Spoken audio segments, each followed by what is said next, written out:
Nagraj has asked, Forsaken is both a delusion rubric and also a mind rubric. How to differentiate between the two? So, Nagraj, if the feeling is arising from a context, then it is not a delusion. It is still a strong feeling. It is still a strong feeling.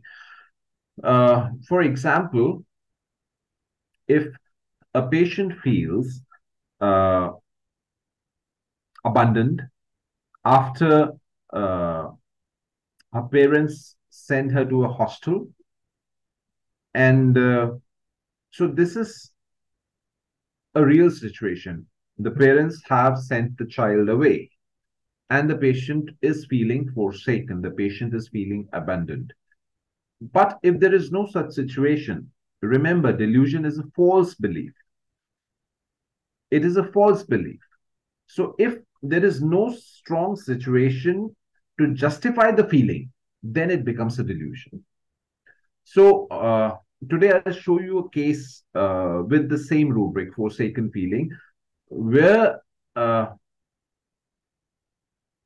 there is a situation where the mother feels forced because the mother doesn't like the child.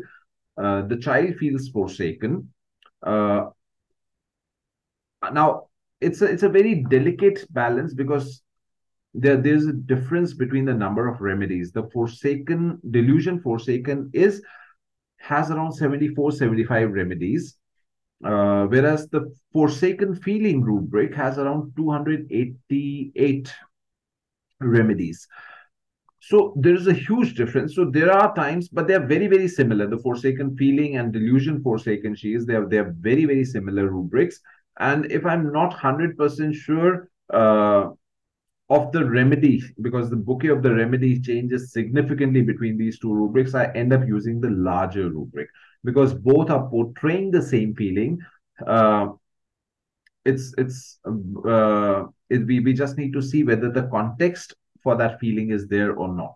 Sometimes even when the context is there, because I need a larger group of remedies, I don't want to miss a remedy, I might use the rubric forsaken feeling instead of delusion forsaken, is because all the remedies of delusion forsaken are present in forsaken feeling, but then forsaken feeling has around 200 more remedies.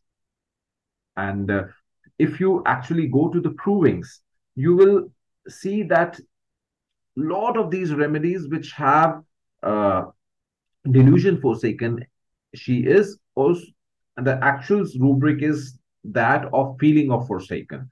And when you go to the remedies of forsaken feeling, you'll realize that the symptoms are not, the proving symptoms are not very different between the two. So I often use the larger rubric in such a case. In any case, when I'm uh, when I have to decide between two very, very similar rubrics, I usually end up using a rubric with more remedies because I don't want to miss a remedy.